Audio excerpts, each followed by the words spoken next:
కీర్తనలు 34వ అధ్యాయము 10వ వచనము ద్వారా దేవుడు నీతో మాట్లాడుతూ ఉన్నాడు. కీర్తనల గ్రంథము 34వ అధ్యాయము 10వ వచనము ద్వారా దేవుడు ఏమంటున్నాడంటే, నన్ను ఆశ్రయిస్తే ఏమి చేస్తానో చూడు. ఈరోజు నీ అంశం ఏంటి? నన్ను ఆశ్రయిస్తే ఏమి చేస్తానో చూడు. హల్లెలూయా, హల్లెలూయా. నీ దేవుణ్ణి నువ్వు అనుసరిస్తే, నీ దేవుణ్ణి ఆశ్రయిస్తే, నీ దేవుడితో నువ్వు ప్రయాణం చేస్తే, నీ శ్రమలలో, నీ బాధలలో, నీ వేదనలో, నీ సంతోషంలో, నీ ఉన్నతమైన స్థితిలో దేవుణ్ణి అనుసరిస్తూ ఉంటే దేవుడు ఏమంటున్నాడో తెలుసా? నేనేం చేస్తానో చూడు. హల్లెలూయా, హల్లెలూయా. నువ్వు ఏమి ప్రశ్నలు అయ్యొద్దు, నువ్వేమి కంగారు పడద్దు. కొన్నిసార్లు మనకి కంగారు ఎక్కువ, కొన్నిసార్లు గాబరా పడిపోతూ ఉంటాము, కొన్నిసార్లు ఇబ్బంది పడిపోతూ ఉంటాము. దేవుడు ఏమంటున్నాడంటే, నేనేం చేస్తానో చూడు. చూడటమే నీ పని. చూడండి, ఒక చిత్రాన్ని మనం ఏదైనా చూస్తున్నప్పుడు, ఫోన్లో కానీ ఎక్కడైనా ఏదైనా చూస్తున్నప్పుడు మనం ఏం మాట్లాడినా అవతల దానికి వినపడుతుందా? చెప్పండి, వినిపిస్తుందా? మనం ఏం మాట్లాడినా వారు వింటారా? వినరు. వాళ్ళు చేసుకుపోతా ఉంటారు. మనం చూసినంత వరకే ప్రేక్షకుడుగా ఉండిపోవాలి కొన్ని సందర్భాల్లో. హల్లెలూయా, హల్లెలూయా. ఏమి అప్పుడు తక్కువగా ఉన్నట్టున్నారు, గట్టిగా చెప్పట్లేదే. నేను ఏ మేలు చేస్తానో నువ్వు చూడు. చదువు ఒకసారి వాక్యాన్ని చదువు. ఇదిగో చూడండి, సింహ పిల్లలు లేమి గలవై ఆకలి కొనును. చూడండి, సింహ పిల్లలు అంట. చూడండి, సింహం ఎప్పుడు కూడా తన పిల్లలకు ఆహారం పొదుపు చేయదట, ఎప్పుడు పొదుపు చేయదంట. ఆహారం ఎప్పటికప్పుడే సిద్ధపరుస్తూ ఉంటదట సింహం. అయితే ఒకవేళ సింహ పిల్లలైనా ఆకలి కొనినేమో గాని దేవుణ్ణి ఆశ్రయించు వారికి ఏ మేలు కొదువై ఉండదు. గట్టిగా చెప్పకూడదు. ఆశ్రయించువాడు దేవునికి స్తోత్రం. తండోపదలుగా నువ్వు ఎంతో జనాంగముగా సమూహముగా కూడి దేవుణ్ణి అనుసరిస్తున్నావు. ఇశ్రాయేలు ప్రజలు కూడా చాలా మంది, 6,70,000 మంది ఆయన్ని అనుసరిస్తూ వెళ్ళారు. కానీ అనుసరిస్తూ ఆయనతో నడుస్తూ వెళ్ళారు, కానీ మేలును పొందుకున్న వారు కొద్దిమంది మాత్రమే అయ్యారు. ఆ కొద్దిమంది కరెక్ట్ గా అనుసరించిన వారు. దేవునికి స్తోత్రం. నేను చేసే మేలును చూడు, నేను చేసే మేలును చూడు. నీ జీవితంలో, నీ బ్రతుకులో, నీ మధ్యలో బండన నీళ్లు తప్పిస్తాను. బండ నుంచి, రాయి నుంచి కూడా నీళ్లు తప్పించగలదు. సముద్రాన్ని కూడా 2 పాయలుగా చేసి మధ్యలో రోడ్ వేయగలదు నేను. దేవునికి స్తోత్రం. హల్లెలూయా, హల్లెలూయా. నేను ఆకాశం నుంచి నీకు ఆహారాన్ని కురిపించగలను. నువ్వు వండుకుంటే పని లేకుండా ఆహారాన్ని కూడా నేను ఆకాశం నుంచి కురిపించగలను. అంత సామర్థ్యుడను నేను. దేవునికి స్తోత్రం. నేనంత సామర్థ్యుడను. ఆకాశం నుంచి నీకు ఆహారాన్ని మన్నాగా కురిపించగలను. నువ్వు ఎప్పుడు వండలేదు, ఎప్పుడు చూడలేదు. ఎట్టి స్టార్ హోటల్లోకి వెళ్ళినా సరే, ఇటువంటి స్టార్ రెస్టారెంట్కి వెళ్ళినా సరే, ఇటువంటి ఆహారాన్ని నువ్వు ఏ హోటల్లో కూడా చూసి ఉండవు. అటువంటి ఆహారాన్ని ఆకాశంలో వండి పంపించండి. హల్లెలూయా, హల్లెలూయా. దేవుని ప్రియమైనటువంటి బిడ్డ, నీకు ఏ మేలు కొదువై ఉండదు చూడు. ఏం చేయాలి? చూడు. చూస్తూనే చూడు, చూస్తూనే ఉండు. నువ్వు నీ యొక్క దేవుడు 2 కళ్ళు ఇచ్చాడు. 2 కళ్ళతో చూస్తే లోపలకు ఒకటే వెళ్తుంది, వెళ్తుంది. ఒకవేళ 2 సార్లు 2 ఆలోచించాం కదా, 2 విధాలుగా నడవం కదా, 2 విధాలుగా పరిగెత్తాం కదా. 2 కళ్ళలో నుంచి ఒకే ఒక విజన్ అనేది లోపలికి వెళ్తూ ఉన్నది. ప్రియమైనటువంటి నువ్వు దేవుడి వైపు చూస్తున్నప్పుడు, దేవుని చూస్తున్నప్పుడు నీ యొక్క మరి చూపులు దేవుడు చేసే వరకు వెయిట్ చేయి. కంగారు పడిపోక, గాబరా పడిపోక, ఆందోళన చెందక, దేవుడు చేసే వరకు చూస్తూ ఉండు. హల్లెలూయా, హల్లెలూయా, హల్లెలూయా. అందులో ఒకటి చూద్దాం. పాయింట్ వన్ ఒకటవ భాగాన్ని మనం చూద్దాం. అయితే ఈ 1వ భాగంలో ద్వితీయోపదేశ గ్రంథము 31వ అధ్యాయము 8వ వచనం. ద్వితీయోపదేశ గ్రంథము, నీ ముందు నడిచేవాడు యెహోవా. చూడండి, నీ ముందు నడిచేవాడు యెహోవా, ఆయన నిన్ను విడువడు, నేను ఎడబాయడు, భయపడకుము, విస్మయం ఉండకుము, ఇశ్రాయేలు అందరి ఎదుట.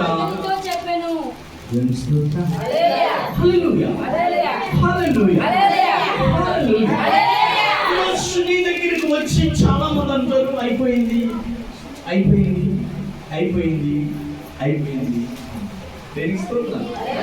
చిన్న ఆపద వచ్చేటప్పటికి, చిన్న బాధ వచ్చేటప్పటికి, చిన్న వేదన వచ్చేటప్పటికి నీకందరూ నీ దగ్గరికి వచ్చి చూసి పరామర్శించడానికి వచ్చినటువంటి వారు బాధ పెట్టేసి వెళ్ళిపోతారు. అయిపోయింది. శీతాకాలం వచ్చేసరికి కామన్గా మన చుట్టూ ఉన్నటువంటి వృక్షాలు అంటే చెట్లు, ఈ చెట్లకి ఆకులు రాలిపోతాయి. ఆకులు రాలిపోయేటప్పుడు మనము అటు వెళ్తా ఈ చెట్టు పని అయిపోయింది.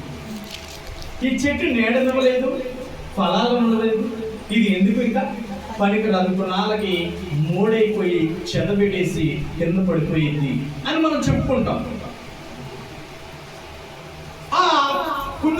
ఒక నెల రోజుల తర్వాత మరణ నువ్వు అదే త్రోవను తిరిగి వచ్చి ఆ చెట్టు వైపు చూడగానే ఎర్రగా నిగనిగలాడుతూ మంచి ఆకులు అలంకరించబడి ఎర్రటి చిగురుతో చక్కని మరి అలంకరణతో పచ్చగా, ఎర్రగా, మరి పింక్ కలర్గా 3 కలర్స్ మనకి అక్కడ ప్రదర్శిస్తూ, మధ్యలో ఎల్లో కలర్ ని కూడా ప్రదర్శిస్తూ కొన్ని రంగులను మనకు అక్కడ చూపిస్తుంది అది చెట్టు. అప్పుడు మనము వెళ్ళినప్పుడు, చూసినప్పుడు, ఆకులు రాలినప్పుడు ఒకలాంటి భావం కలిగి ఉన్నాము చెట్టు పట్ల. ఇప్పుడు మరలా వచ్చి చూసినప్పుడు దాని పట్ల ఒక మనసులో ప్రశాంతమైన ఆనందాన్ని కలిగించే భావం కలుగుతుంది. దేవునికి స్తుతించు. హల్లెలూయా. ఇప్పుడు అయిపోయింది అన్న వ్యక్తులు మరలా వారు వచ్చేటప్పటికి నీ దేవుడు గొప్పవాడు,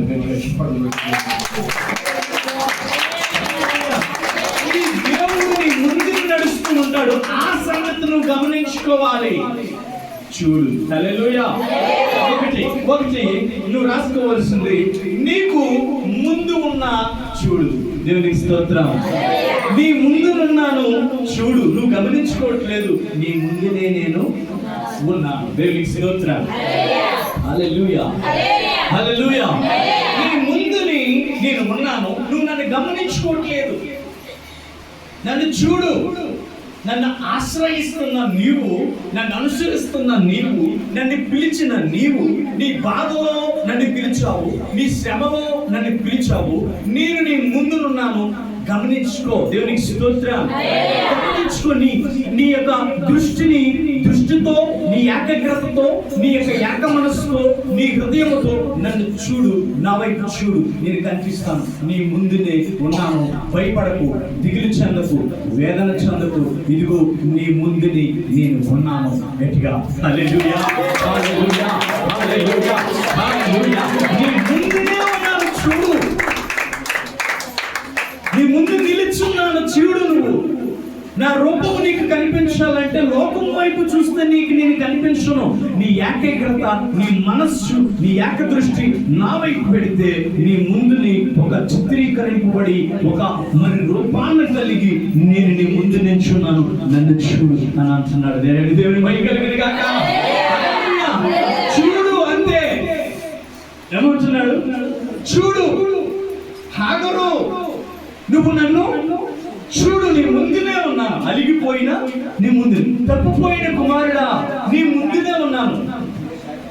నీ ఆకలి నిమిత్తమై పందులు తింటున్నటువంటి ఆహారం కొరకు పరిగెత్తవు, పందులు తింటున్నటువంటి పొట్టు కొరకు పరిగెత్తవు, ఎవరైనా పిడికుడు అన్నం పెడితే బాగుండు అని పరిగెట్టవు, ఎవరైనా నా వైపు చూస్తే బాగుండు అని చూస్తున్నావు. కాదు, నీ ముందు ఉన్నాను చూడు. పరిశుద్ధాత్మ దేవుడు నీ మధ్యలో నీ ముందు ఉన్నాడు. యేసుక్రీస్తు ప్రభు నీ ముందు నిల్చున్నాడు. ఒకసారి చూడు, ఒకసారి చూడు. నీ అరచేతిని చూపించు, నీ అరచేతిని చూపించు. ఒకసారి నీ అరచేతిని బయటకు తీయగలుగుతా. నీ అరచేయి నువ్వు ఎంతవరకు చూసావో లేదు, పర్టికులర్గా చూసావో లేదు తెలియదు, కానీ ఒకసారి నీ చేతిని ఇటు తిప్పుకో, నీ వైపు తిప్పుకో. ఇదిగో నీ అరచేతులలో నేను కనిపిస్తున్నాను. హల్లెలూయా. నా అరచేతులలో నిన్ను నేను చెక్కుకున్నాను, నా అరచేతులలో నీ రూపాన్ని చెక్కుకున్నాను. చూడండి, చాలా మంది పలక మీద చెక్కుతూ ఉంటారు, కొన్ని రూపాలు పేపర్ మీద చెక్కుతూ ఉంటారు, కొన్ని చిత్రీకరిస్తారు. అలాగే నీ అరచేతుల వైపు చూడు, నీ ముందుని నేను ఉన్నాను. హల్లెలూయా, హల్లెలూయా. నీ ముందు నేను ఉండి రెండు నిన్ను బలపరిచి సహాయము చేస్తా చూడు. హల్లెలూయా. రెండు, నిన్ను బలపరిచి సహాయము చేస్తా చూడు. నిన్ను బలపరుస్తాను, ధైర్యపరుస్తాను, దృఢపరుస్తాను, నీకు సహాయం చేస్తాను చూడు. హల్లెలూయా, హల్లెలూయా. యెషయా 41వ అధ్యాయము 10వ వచనం. యెషయా గ్రంథం 41వ అధ్యాయము 10వ వచనం. పరిశుద్ధ గ్రంథంలో, పాత నిబంధనలో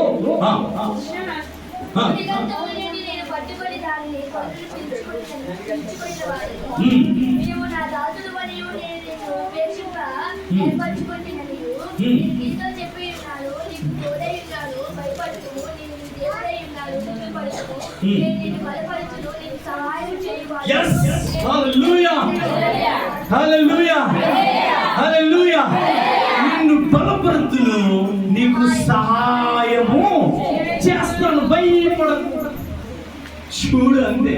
హల్లెలూయా. భయం కామన్గా ఆందోళన, వేదన నీకు వస్తుంది. నీకున్న అనారోగ్యాన్ని బట్టి, నీకున్న సమస్యలను బట్టి, నీకున్న శ్రమలను బట్టి, నీకున్న బాధలను బట్టి ఇవన్నీ నీ దగ్గరికి వస్తాయి, నీ దరిదాపులకు వస్తాయి, నీ వెనకాతలు తిరుగుతూ ఉంటాయి. భయపడు భయపడు భయపడు అని అంతా ఉంటాయి. కానీ దేవుడు అంటున్నాడు, నిన్ను బలపరుస్తా, నిన్ను సహాయం చేస్తా, నువ్వు భయపడనక్కర లేదు. హల్లెలూయా, హల్లెలూయా, హల్లెలూయా. బిడ్డ, ఒకసారి మరలా చూసుకుంటావా? మరలా చూసుకుంటా, నీ దేవుని రూపము, నీ దేవుడు నీ ఎదుట నిల్చున్నాడు. గట్టిగా మా మధ్యలో ఉన్నందుకు, మా ముందు నిలుచున్నందుకు నీకే వందనాలయ్యా. మా ముందు నిలుచున్నందుకు నీకే వందనాలయ్యా. నీకే మా ముందు నిల్చున్న వాడువు నీవు, మా ముందునున్న వాడువు నీవు. In the name of the Jesus. yes, నీ ముందునున్నాడు నీ దేవుడు.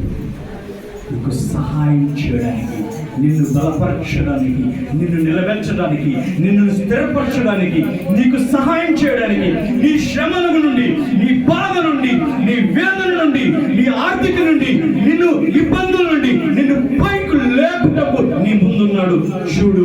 సహాయము చేయటకు, బలపరచుటకు నీ ముందు నిల్చున్నాడు చూడు. ఎటువైపు చూడకు బిడ్డ, నీ ముందుని ఉన్నాడు. అతన్ని గమనించుకో, గమనించుకో, గమనించుకో. మూడు, నీ శత్రువుతో యుద్ధం చేస్తా చూడు. నీ శత్రువుతో యుద్ధం చేస్తా చూడు. యెషయా గ్రంథం 49:25. యెషయా 49:25. yes.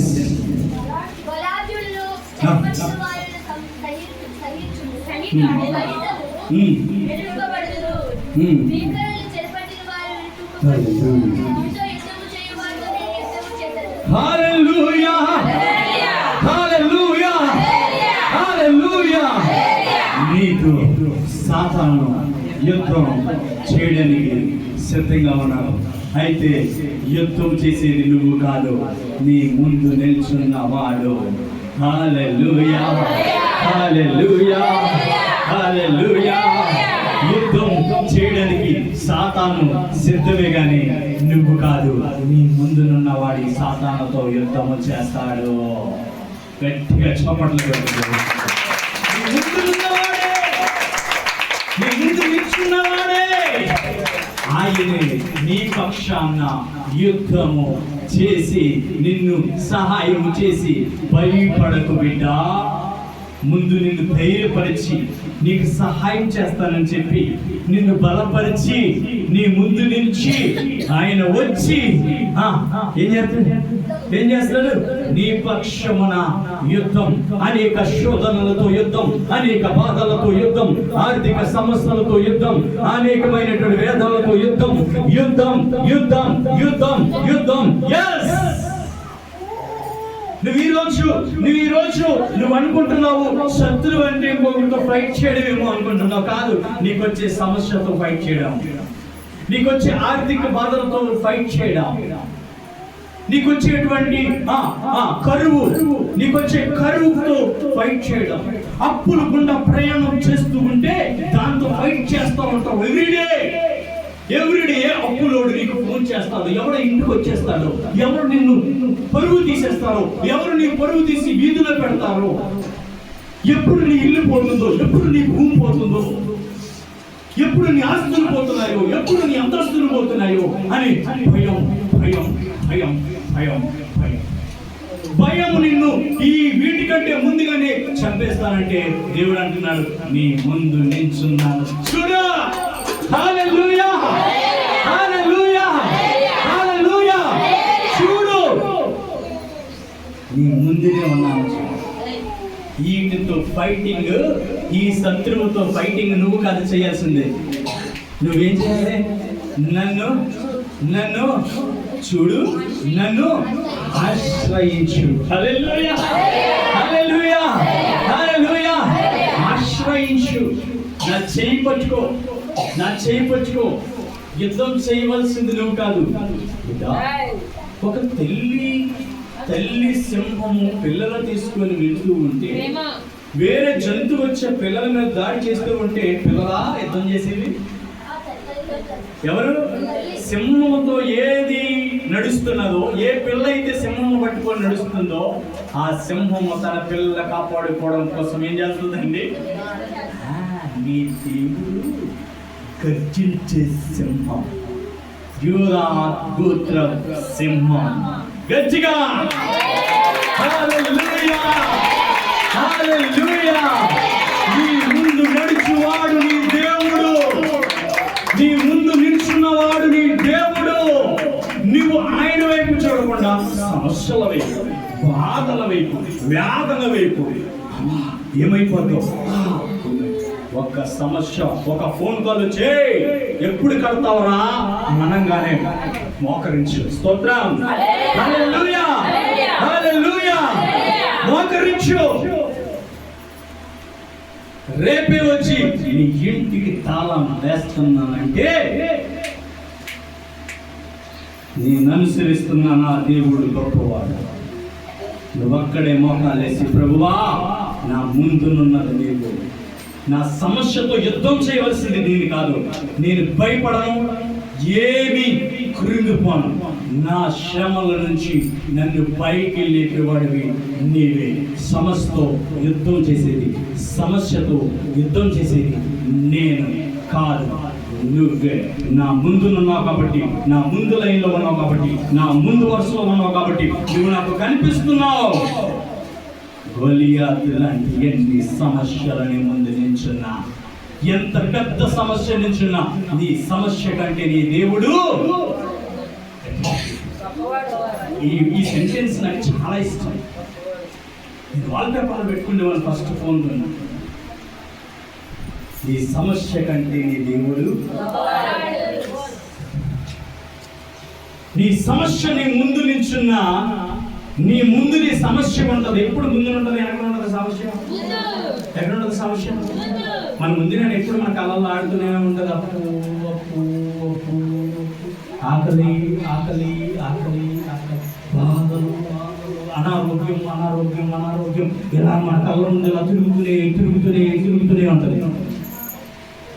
హల్లెలూయా హల్లెలూయా హల్లెలూయా. అయితే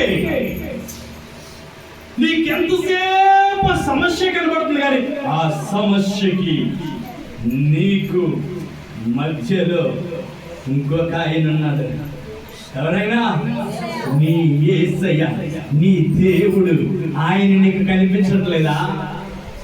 ఆయన కనిపించట్లేదు. ఎంతసేపు సమస్యనే ముందునున్న సమస్యనే ముందునున్న బాధ ముందునున్న శ్రమలే చూస్తున్నా, కానీ నీకు నీ సమస్యకి మధ్యలో నీకు ముందున ఒక ఆయన నిల్చున్నాడు. ఆయన గనక నువ్వు సమస్యను మానేసి ఆయన గనక చూస్తే సమస్య పంచులు అయిపోతుంది. గట్టిగా చెప్పండి. హల్లెలూయా హల్లెలూయా హల్లెలూయా. ఎంతసేపు దేవుని చూడమన్నా చూడలేము. ఎంతసేపు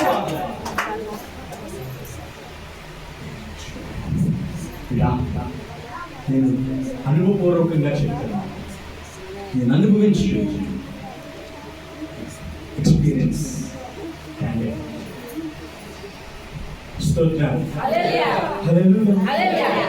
ఎక్స్పీరియన్స్. సమస్యలు వస్తాయి. మనుషులుగా బ్రతుకుతున్నాం, సమాజంలో జీవిస్తున్నాం. అందరూ పీల్చుకునే గాలి పీల్చుకుంటున్నాం, అందరూ తినే ఆహారం తింటున్నాం, అందరూ చేసే పని మనం చేస్తున్నాం. సమస్యలు మన దగ్గరికి వస్తాయి. అవి ఎప్పుడు తలుపులు తీస్తూ ఉంటాయి, అవి ఎప్పుడు మనం వెంటాడుతూ ఉంటాయి, మనతో ప్రయాణం చేస్తూ ఉంటాయి. But full stop. ఎప్పుడు అనంటే నీ ముందునున్న నీ ఫ్రంట్ లైన్ లో నీ సమస్య కంటే ఒక మెట్టు ముందునున్నటువంటి నీ దేవుడు నీకు కనిపించాలి. హల్లెలూయా. నువ్వు అనుకుంటున్నావు సమస్య నాకు చాలా దగ్గరగా ఉన్నదండి, మీరు ఎన్ని చెప్పండి. నీకు తెలియదు, అనిపిస్తేనే తెలుస్తుందండి. పాస్టర్ గారు, సమస్య నాకు చాలా దగ్గరగా ఉంది, చాలా దగ్గరగా ఉంది. నేను చాలా దగ్గర నుంచి చూస్తున్నాను. ఆర్థికంగా, కరువుగా, ఆస్తుల పరంగా, ఆరోగ్యపరంగా సమస్య నాకు ఎంత దగ్గరలో ఉన్నదంటే జస్ట్ ఒక అడుగు డిస్టెన్స్ లో ఉన్నది. ఒక అడుగు దూరంలో. నో నో నో చెప్పండి అందరూ. నో. మూడో మెట్టి మీద సమస్య ఉన్నాడు. ఒకటో మెట్టి మీద నువ్వున్నావు. రెండో మెట్టి మీద నీ దేవుడు రెండో మెట్టి మీద ఉన్నాడు, మధ్యలో ఉన్నాడు. ఈయనే నిజమైన నీ ఫైటర్. హల్లెలూయా హల్లెలూయా. ఈ రెండో మెట్టి మీద ఉన్న వ్యక్తిని చూడకుండా నువ్వు ఒకటో మెట్టి నుంచి మూడో మెట్టి మీద ఉన్న ఈ సమస్యను ఎట్లా చూస్తున్నావో నీకు అర్థం కావట్లా. రెండో మెట్టులో దేవుడు ఉన్నాడు, ఆయన వైపు నువ్వు చూడు. ఆయన వైపు కనుక నువ్వు చూస్తే నువ్వు సమస్య వైపు చూడక్కర్లేదు, సమస్య ఆయన చూసుకుంటాడు. గట్టిగా చెప్పండి.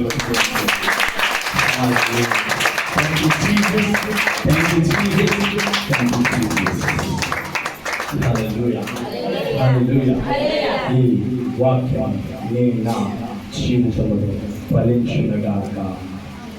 ఆమేన్ ఆమేన్. అందరినీ దేవుడు